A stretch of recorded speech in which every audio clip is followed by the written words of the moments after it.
atin pong pakinggan ang salita ng Panginoon na magbibigay po sa atin ng encouragement at katagumpayan po sa ating buhay. Sabi po ng inawit kanina, just any day now ay darating po ang Panginoon. Kaya wag po nating hayaan na hindi pakinggan ang salita ng Panginoon dahil ito po ang magbibigay sa atin ng kaligtasan, as I call the faithful servant of God, Sister Norma Busungan.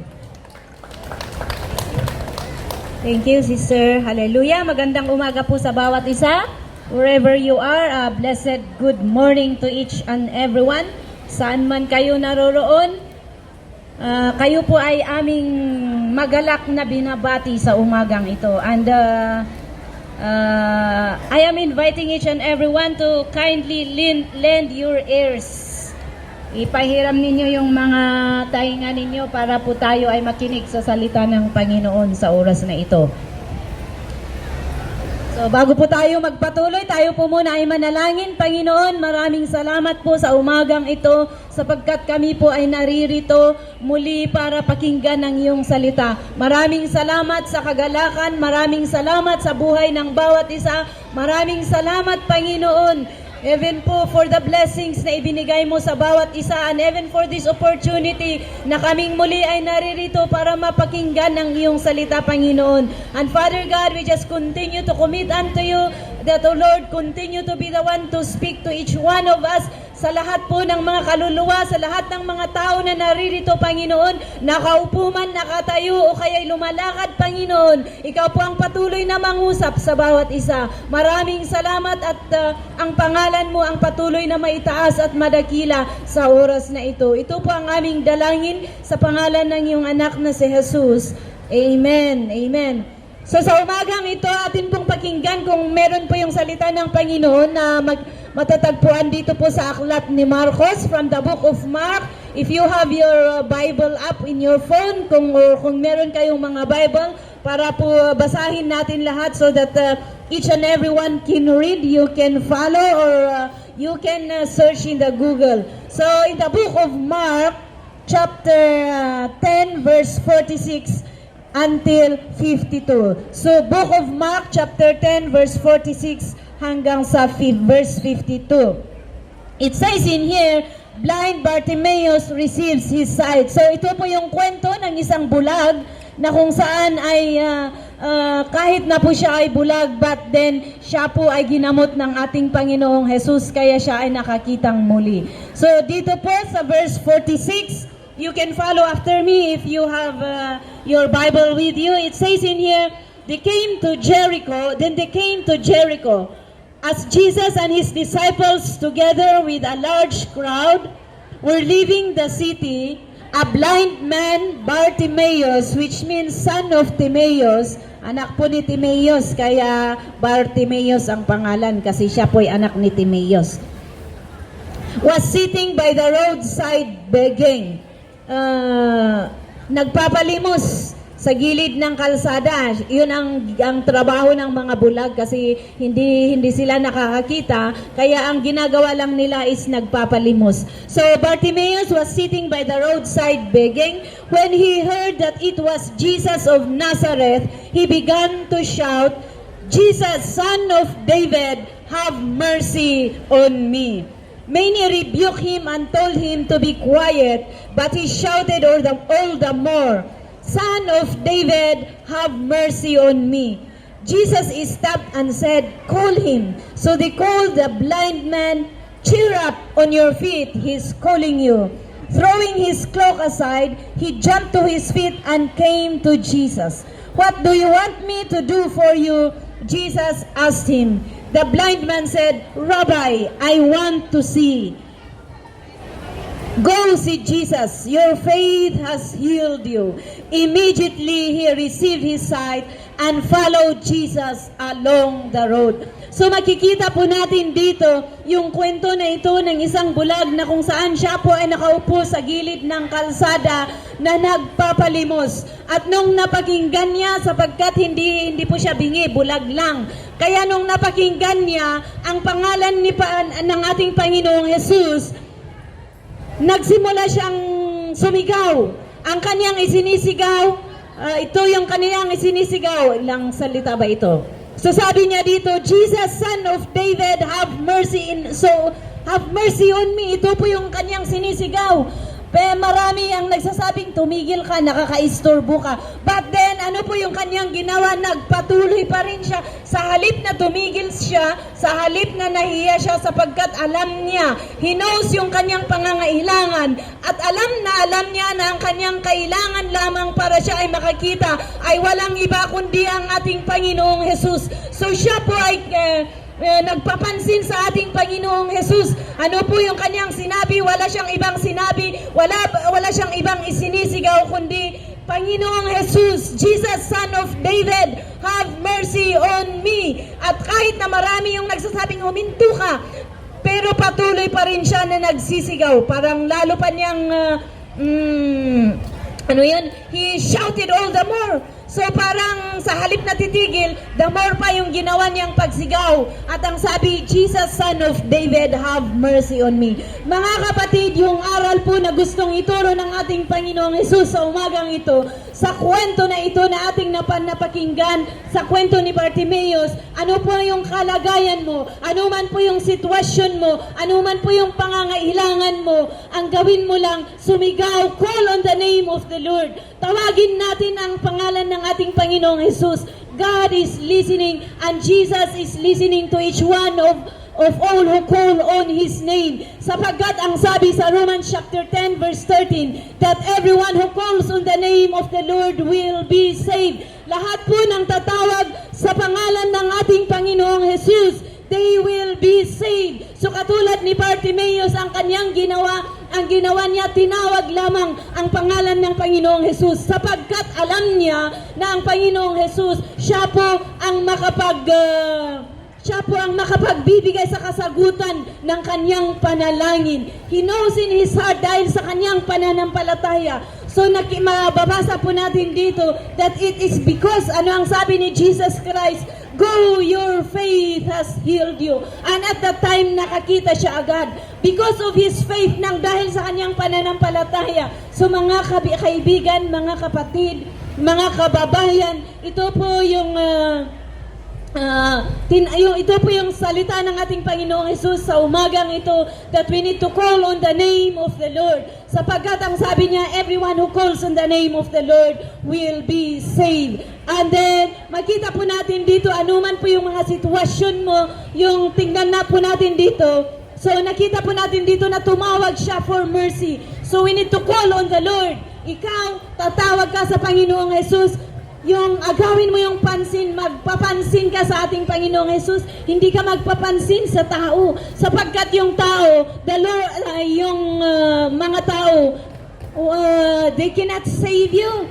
It's only Jesus who can save you. So saan ka magpapapansin? Kanino ang tatawagin mo? Ang ating Panginoong Jesus. Ano man po yung mga problema mo, ano man po yung mga kabigatan mo, ano man po yung sitwasyon mo sa buhay, ano man po yung katayuan mo sa buhay, ang gagawin lang natin is tumawag sa ating Panginoong Jesus. So sa halip na magpapansin ka sa social media, wala pong nagagawa ang pagpapapansin mo sa social media. But then, kung nagpapansin ka sa ating Panginoong Jesus at pinansin ka ng ating Panginoong Jesus, sigurado ang problema mo, ang kalagayan mo, anuman yung panalangin mo, sasagutin po ng ating Panginoong Jesus. It's only Jesus is the answer of everything na pangangailangan mo sa buhay mo, even in your situation, it's only the Lord Jesus Christ. At makita po natin dito, yung isa pa dito, sa tatawag tayo ng ating Panginoong Jesus, we also need perseverance. Kailangan din po ng perseverance sapagkat itong si Bartimaeus, marami po yung nagpapatigil sa kanya, but then nandoon po yung perseverance niya na sa halip na tumigil siya, ang ginawa niya, nagpatuloy pa rin siya na tumawag sa ating Panginoong Jesus. Sa pananampalataya, mga kapatid, mga kaibigan, kailangan po natin yung perseverance, yung pagpapatuloy. Wala pong Huwag po ninyong hayaan na ang sitwasyon ninyo sa buhay, yung kalagayan mo sa buhay, yung problema mo, ang magpapatigil sa iyo sa iyong pananampalataya sa ating Panginoong Jesus. But then, sana yun po ang dahilan para lalo ka sanang lumapit at tumawag sa ating Panginoong Jesus. Yung kalagayan mo, yung sitwasyon mo sa buhay, whatever your problems are, even yung pamilya mo sa Pilipinas, even in your employment, Jesus is the answer, mga kapatid, mga kababayan. So tatawag ka lang, but you need perseverance, yung kailangan na pagpapatuloy, yung hindi ka madaling, you're not easily discouraged, na kahit ano po yung mga sinasabi nila sa inyo, but then, tularan po natin itong si Bartimaeus na nagkaroon po siya ng perseverance sapagkat sa kanyang pananampalataya, alam niya that is only Jesus who can save him, who can heal him. So, it is the same for each and every one of us. Yun po ang itinuturo dito, that the Lord Jesus is waiting for each and every one of us. In our faith, sa ating pananampalataya, kailangan din po yung pananampalataya, kapatid, kaibigan. We need that faith to continue to persevere, to continue to go on. Kung nandoon po yung pananampalataya mo sa ating Panginoong Jesus, wala pong makapagtitigil sana. Wala po sanang mga dahilan para hindi ka manampalataya. But then we can see in here na nung tinawag nila, nung sinabi, because Jesus called him, ano ang sabi ng ating Panginoong? Call him. And then ano ang sabi ng mga tao kay Bartimaeus? Cheer up on your feet, he's calling you. Ano ang ginawa ni Bartimaeus? Tumayo siya. Tumayo siya kaagad, throwing his cloak aside. So yung kanyang damit na ginagamit niya sa pagpapalimos, ano ba yung ginawa niya? Iniwanan niya yung cloak niya kung saan niya inilalagay yung mga pinapalimusan niya. And so it's the same for each and every one of us. All the hindrances, ano man po yung mga hindi kalugod-lugod at hindi kaaya-aya sa buhay mo, hindi nakakatulong sa buhay mo, even all the negative things in your life, iwanan mo, kapatid, kaibigan. Kasi yun po yung nanghihila sa'yo upang hindi ka makapagpatuloy sa iyong pananampalataya. So every hindrances in our life, we need to leave them behind and go to Jesus. Lumapit tayo sa ating Panginoong Jesus. Iwanan mo yung lahat ng mga bagay na hindi kaaya-aya. Ang lahat ng mga bagay kung ang kaibigan mo ang dahilan upang hindi ka magpatuloy sa iyong pananampalataya sa ating Panginoong Jesus. If you need to leave him, then leave him or her. Because even your friend cannot save you. It's only Jesus can save you. So God is calling you right now, and this is the word of the Lord, that we need to come near to Jesus. Even in our families, ano ang sabi ng ating Panginoong Jesus sa kanyang salita? If you want to follow me, you need to deny yourself. You need to deny your family. O even yung pamilya mo, kung sila ang dahilan na nagsasabing, oh, hindi ka manampalataya, ang Diyos na yan. If they are the reason para mawala ka sa iyong pananampalataya sa ating Panginoong Jesus, magpatuloy ka pa rin. Pero hindi ibig sabihin na itakwil mo ang iyong pamilya.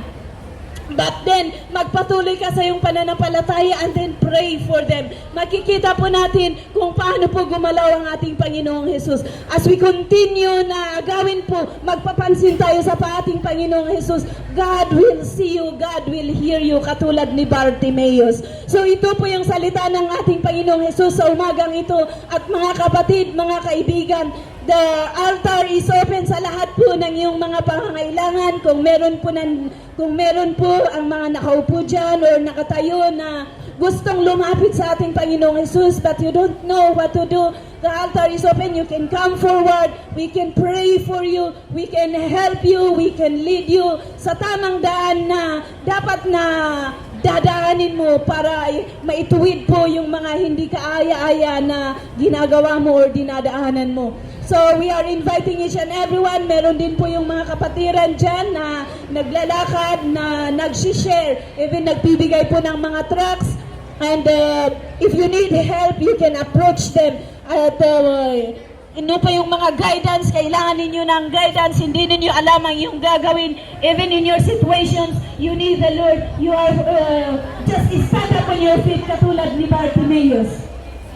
Nung sinabi nila kay Bartimaeus, cheer up, he's calling you. Ano ang sinabi ni Bartimaeus? Tumayo siya kaagad at lumapit kung nasaan ang ating Panginoong Jesus. So saan man kayo, ano man yung kalagayan ninyo, pangangailangan niyo, tumayo kayo, lumapit kayo dito sa harapan. The presence of the Lord is here. The presence of the Lord is here, kapatid, kaibigan, mga kababayan. So you are welcome. And we can pray for you, we can help you, we can guide you so that maituro po sa inyo kung ano po yung tamang gagawin natin sa ating buhay. You are all invited to come forward wherever you are right now. Cheer up on your feet, stand up and come to the front because the presence of the Lord is here. And God will surely listen sa panalangin mo, kapatid, kaibigan. Oh, purihin ka, Panginoon. Salamat, O Diyos, sa iyong salita sa umagang ito. Hallelujah, purihin ka, Panginoong Jesus. Meron pa, so you are all in here. Wala pong bayad ito. It's free and libre po. We need salvation. In every areas of our life, kinakailangan po natin yung salvation. Salvation sa kaluluwa, salvation sa financial, salvation po in social, salvation sa ating relationship, sa ating membro ng ating mga pamilya. Kung meron yung mga disagreement o hindi pagkakaunawaan between you and your family members, that we need salvation also of those ones. So, hindi lang financial, hindi lang kaluluwa, but in every areas of our life, we need salvation. And God is calling each and every one of us. Praise you, Jesus. Hallelujah, Lord. Hallelujah. Purihin ka, O Diyos. Maraming salamat sa kadakilaan mo, sa kabutihan mo sa umagang ito. And sa lahat po ng naririto sa harap, yan, I know and I believe that you came here with a heart sapagkat gusto ninyong lumapit sa ating Panginoong Jesus. And can we raise our hands? Can we just raise all our hands as a sign of surrender for the Lord? At sasabihin natin, Panginoong Jesus, ako po naririto. Patawarin mo ako sa lahat ng aking pagkakasala at pagkukulang sa iyo. Pakalinisin mo ako sa banal na dugo ni Hesus Kristo. At ngayong oras, tinatanggap kita sa aking puso, sa aking buhay, bilang aking Diyos at tagapagligtas. Salamat, O Diyos. Pasok ka sa puso ko at ikaw ang maghari sa buhay ko. Dalangin ko rin, Panginoon, na isulat mo ang pangalan ko sa aklat ng buhay. Mula ngayon, ikaw ang mangunguna sa buhay ko. Ang plano mo sa buhay ko ang maipapatupad. Maraming salamat, O Diyos. Sa pangalan ni Jesus, ito ang aking dalangin. Amen. Hallelujah, Jesus. Father, I thank you so much, O God. Let me pray for you. Salamat, Panginoong Jesus, sa buhay ng lahat ng mga ito who have given their life unto you. You have said in the book of Ephesians chapter 1 verse 3 that we are seated in Christ Jesus and you have chosen and called each and every one of us. And Father God, we thank you, Lord God, for the life of all of this na tumawag sa iyo, Panginoong Jesus, who came forward, who received you, Lord, in their life. Oh, Father God, I don't know their needs, but Father, ikaw po ang patuloy na nakakaalam sa lahat ng kanilang mga pangangailangan, Lord God. And thank you so much, oh Father God, because you have said in your word that whatever we ask in your name, we will receive, you will answer. If we will call unto you, you will answer us. And oh Lord God, salamat, Panginoon, sa pagtugon mo sa lahat ng pangangailangan ng bawat isa sa mga ito, Panginoon. Salamat sa sagot mo sa lahat ng kanilang mga panalangin. At salamat, Panginoon, for for choosing them, O Father God, because I know and I believe that you have a great plan and purpose upon their life. Lord, it's my prayer, continue to lead them, O Father God. Continue to open up all their spiritual senses that they could be able to see and hear you. Kung ano po yung leading mo sa kanilang mga buhay, iyon po ang kanilang susundin at iyon po ang kanilang tutuparin. So maraming salamat, Panginoon, sa buhay ng bawat isa na naririto sa oras na ito. In the name of Jesus, that they would continue to receive that full healing, salvation, and deliverance in Jesus' name, even for the families that they represent in the name of Jesus Christ. Salamat o Diyos sa buhay ng bawat isa sa kanila. Panginoon, continue to cover them with the precious blood of the Lamb and continue, Father God, to fill them with your Holy Spirit in Jesus' name.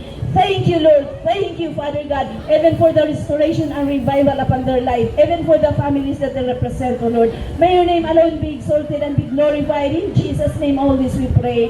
Amen. Amen. So praise the Lord. God bless you.